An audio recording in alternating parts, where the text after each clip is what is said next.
tendremos otro tubo igual que ese. Por lo tanto, aquí los elementos van a cruzar desde el tubo hacia la sangre en forma activa o pasiva.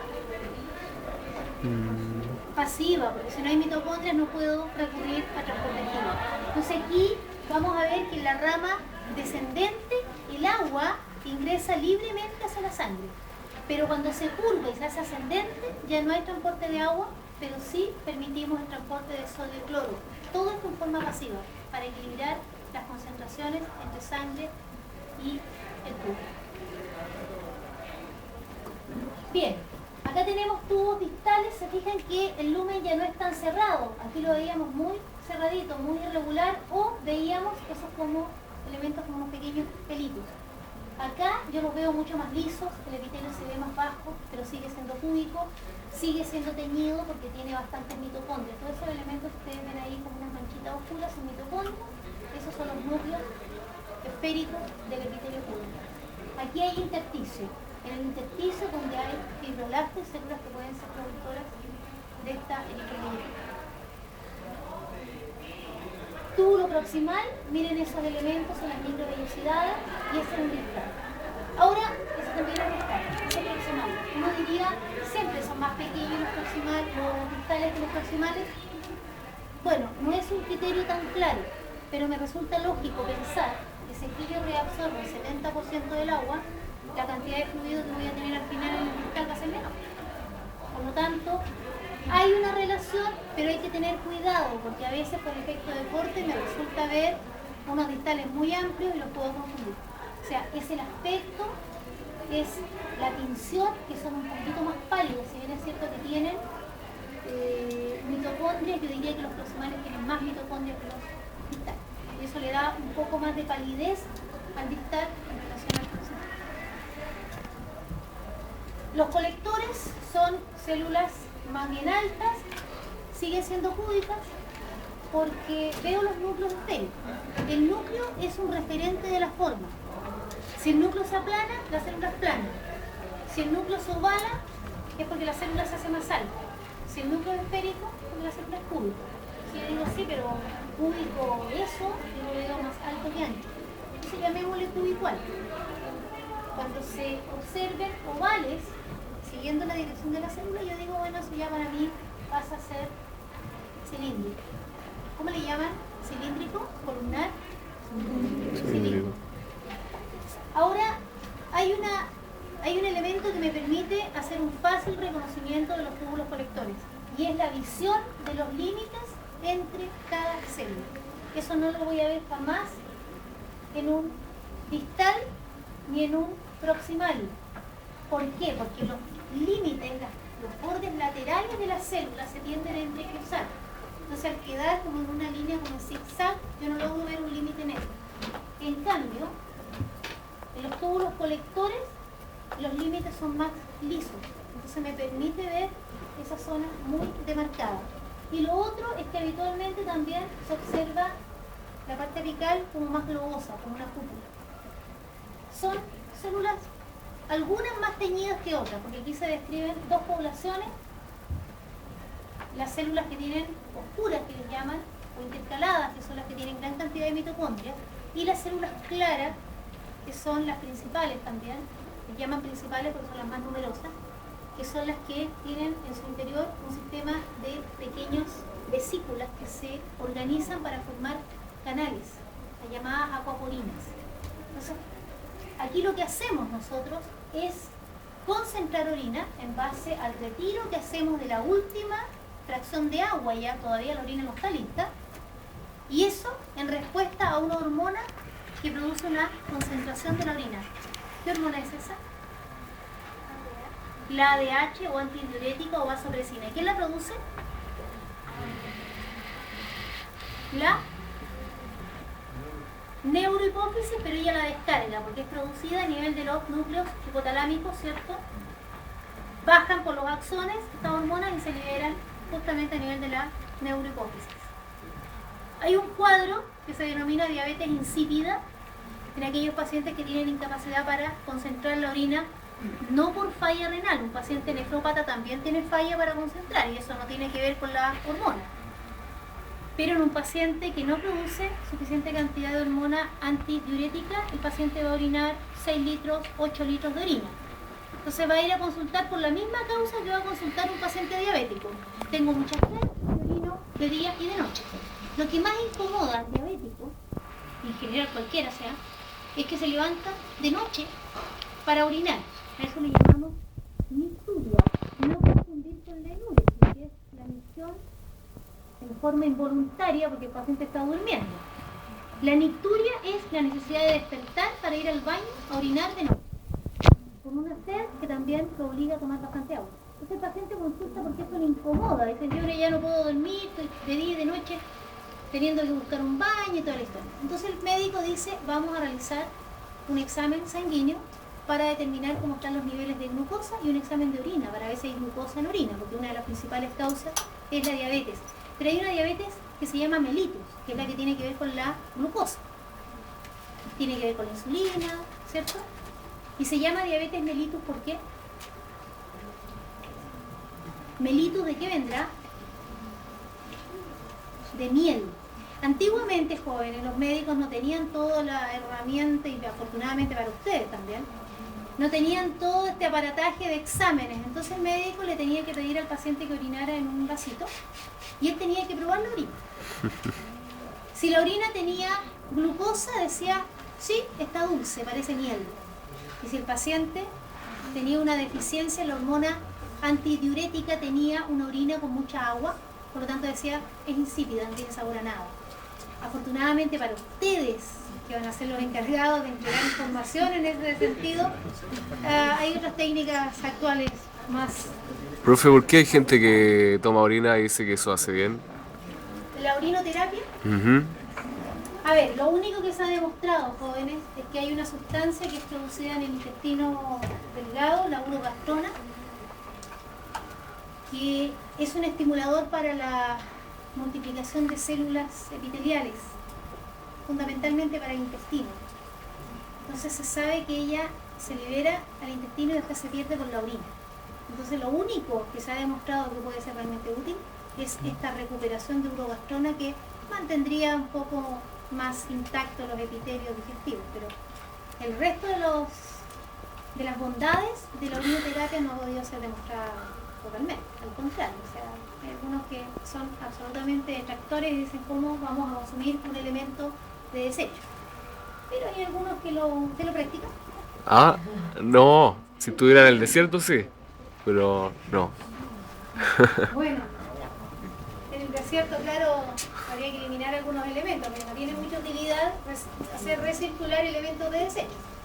Pero, Se hace un filtrado y les enseñan a hacer una serie de maniobras. pero por supervivencia hay gente que se toma obvio, la orina. hasta lo que fuera. Sí. En la guerra está todo permitido. Y en el amor también. Claro, no sé si tomar orina. Bien, acá tenemos estas células jóvenes, se fijan ustedes Era que una- los límites de una las células idea son que muy tenía. nítidos y eso explica por qué los podemos ver en microscopio de luz. Entonces cuando ustedes miren al microscopio y vean los límites, ustedes aseguran eso tiene que ser un colector porque no hay ningún otro tubo, ni proximal, ni distal, ni contorneado, ni recto, ni rama delgada, ni nada que pueda mostrar los límites tan nítidos como los del tubo colector. Fíjense que acá tenemos elementos delgados. Tenemos colectores, ramas delgadas que pueden ser ascendentes o descendentes, no lo sé, y capilares. Si yo estuviera situada en una zona donde solo puedo ver ramas delgadas, ascendentes, descendentes, colectores y capilares, yo diría estoy en médula interna, porque es la única zona donde solo del nefrón tengo las ramas delgadas. Si yo tuviera una lesión acá, podría hacer un diagnóstico no solamente del daño, sino que de la zona. Por eso es importante que se aprendan ese dibujito que les dije del nefrón, para ver qué se ubica en cada zona. Bien, ahora el intersticio renal es todo lo que rodea a estos tubos. Aquí hay tejido conectivo donde hay capilares y este conectivo no solamente cumple las veces de relleno, de soporte, sino que aquí también hay elementos secretores de hormonas, prostaglandinas y también la eritropoyetina. Ahora, la irrigación que tiene el riñón en general es bastante privilegiada porque lógicamente tiene que absorber este cuarto o este quinto del gasto cardíaco que se destina directamente hacia los riñones. Y toda la red nace directamente de la aorta, que es una arteria elástica. Entonces aparece la arteria renal, que ya es una arteria muscular, bruscamente cambia. Y vamos a ver que de aquí aparecen arterias segmentarias que van a zonas amplias del riñón y interlobulares que pasan por estas zonas como pirámides. Y llegando al límite entre corteza y médula, se arquean y por eso se llaman arciformes o arcuatas o arqueadas, porque ellas suben, pero en esa zona se curvan. Ahí tenemos una arqueada o arcuata. Y desde allí surgen pequeñas arterias interlobulillares a partir de las cuales van a nacer las arteriolas aferentes, se forman los capilares y aparecen las arteriolas eferentes. Esa arteriola eferente tiene esta sangre que todavía me resulta útil. Entonces lo que hacemos es capilarizarla a nivel tubular, formando esta red peritubular, y de allí a vénulas, a venas, y de allí la sacamos del riñón a través de venas renales hacia la vena, hacia la vena cava, hacia la vena cava, no hacia las venas. Bien, riñón entonces tiene que cumplir una función excretora, pero también una función conservadora. Yo no estoy perdiendo. Imagínense que tuviéramos que orinar 180 litros de orina. Sería cómodo, además de ingerir 180 litros de agua. Por lo tanto, gran parte de estos elementos que son beneficiosos los devolvemos. Hay una función conservadora ahí. Filtramos, permitimos que haya paso pasivo, sin gasto energético en las ramas delgadas, secreción activa en todas estas zonas donde hay mitocondrios presentes, y una absorción también que selecciona. Dice, yo quiero reabsorber la glucosa, la devuelvo. Yo quiero reabsorber aminoácidos, yo no puedo perder. Si soy un paciente normal, no puedo perder glucosa ni aminoácidos, sería una pérdida innecesaria. Y estas secreciones, sumemos aquí unas prostaglandinas que son también favorecedoras a nivel sanguíneo y para los tejidos sobre los cuales actúan, son favorecedoras de la renovación, por ejemplo, de epitelios a nivel digestivo.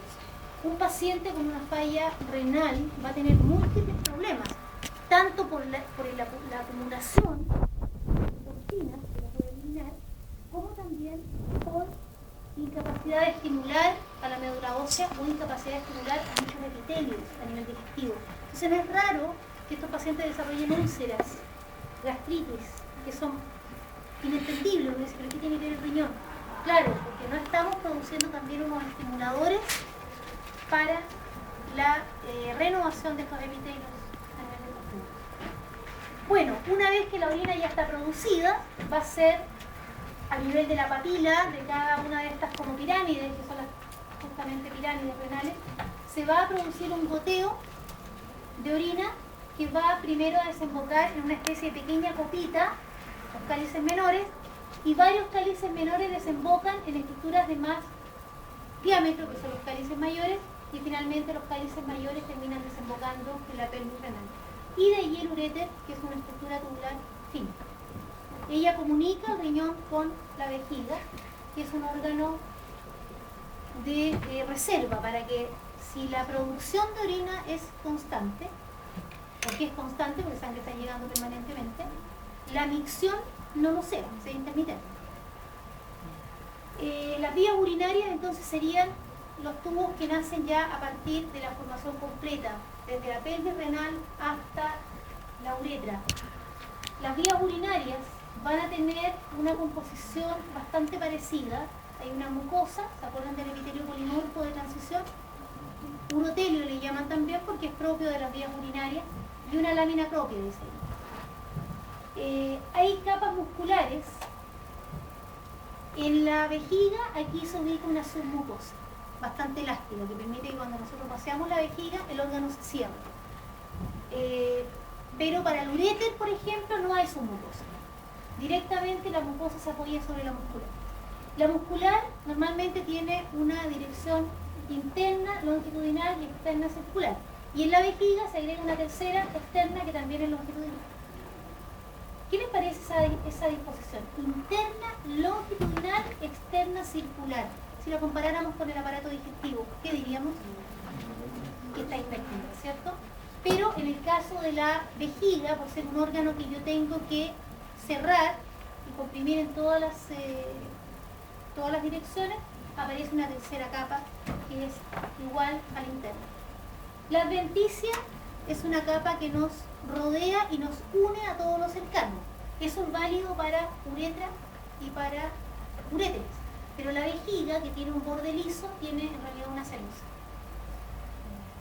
Ese es el epitelio polimorfo. Ahí tenemos conectivo laxo.